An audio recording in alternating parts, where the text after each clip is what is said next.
Hey everybody, it is your boy NCS7 here. Welcome back to another video. Today I'm going to be reviewing Metroid Dread for the Switch. This game came out a couple of months ago. Well, it will be a couple of months ago. Pretty soon. And this is my first real main Metroid game that I'm getting into, and so I'm going to talk about it and review it because that's kind of what you do when you're a YouTuber. So I may as well start off with a little background. Now, as I did mention, this is pretty much my first main Metroid game I've really dipped into. I have played some of the original Metroid on NES, but I only really messed around with it a little bit. So I mean, I technically did play Metroid on the NES first, but then none of the other games. Haven't played any Prime, haven't played any of the other 2D Metroid games, aside from this one. So this is pretty much my first main Metroid experience. And of course, starting off with, of course, the presentation of the game. Now, this is not a 3D Metroid game, but instead a 2D Metroid game, which is very similar to like what the game series used to be like. This was on handheld systems. And what's interesting about this game is that it's not just another 2D Metroid game, but is allegedly the Metroid project that was speculated about back in the late 2000s. You see, back in the day, there were rumors going around that a Metroid game called Metroid Dread was being developed for the DS. It wasn't necessarily ever really revealed to be true, but it was eventually stated that it was apparently a thing. And apparently this is what they ended up with at the end of the day. Now, I'm unsure as to whether or not that's actually true, or if they just chose Metroid Dread just because they wanted to for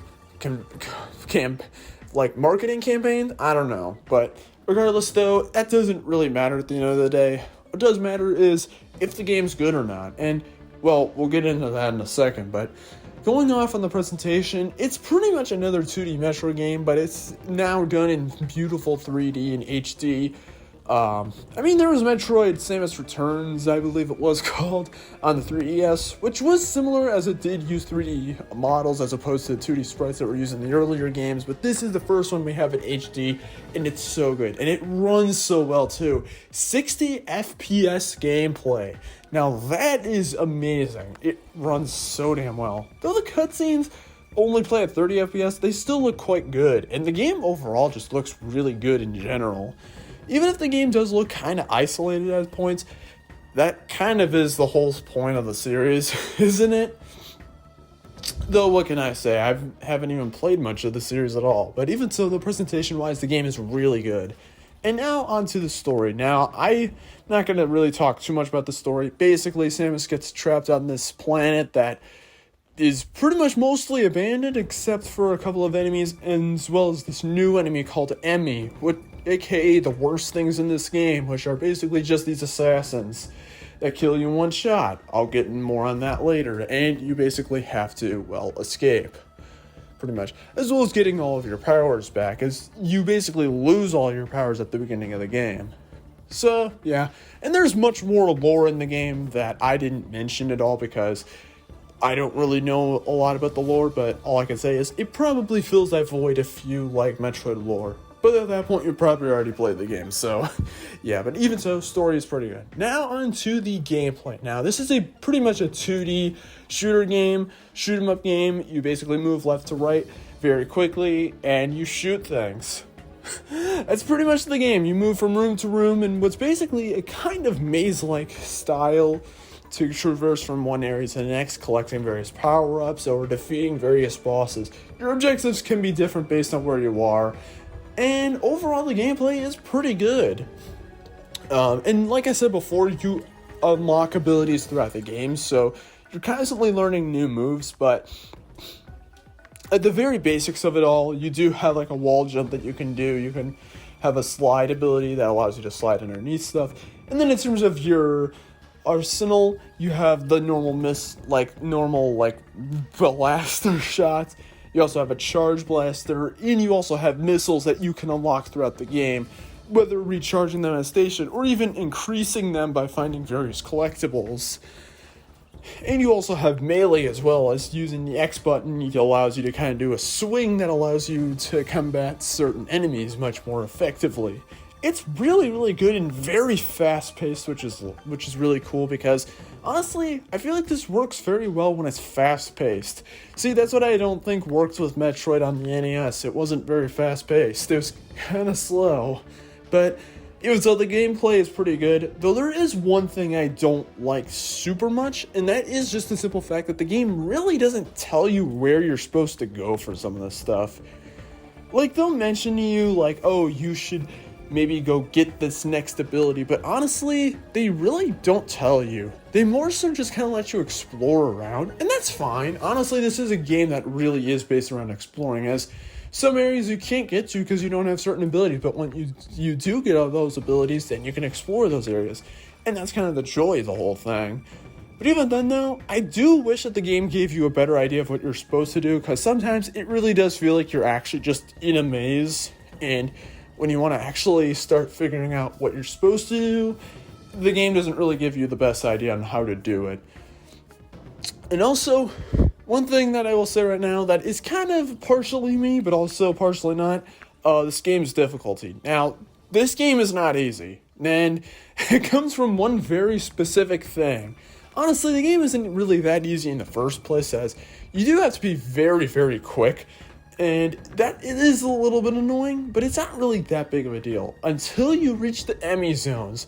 You see, within the map, there's certain areas that will be inhabited by the Emmi, which basically are these creatures that wander around trying to find you. And when they do find you, well, they chase you, but if you bump into them, you'll basically get one shot killed. Unless you perform a button input at a very specific timing, you can attack it, but it doesn't really do anything. This is the one thing that'll kill you multiple times, because the Emmi's AI is so good at knowing where you are. Seriously, like, you can just hide. This thing knows exactly where you are. You're invisible, hanging on the ceiling, but that thing literally has no idea that you're there. It will just go there regardless. It's like the AI literally knows exactly where you are, even when it doesn't even sense you at all, which is freaking bullcrap. But I don't know. It's not the worst thing ever, as whenever you do die in one of these zones, it does just respawn you in the previous room that you were in before the Emmi zone. But even so, though, it's still annoying regardless.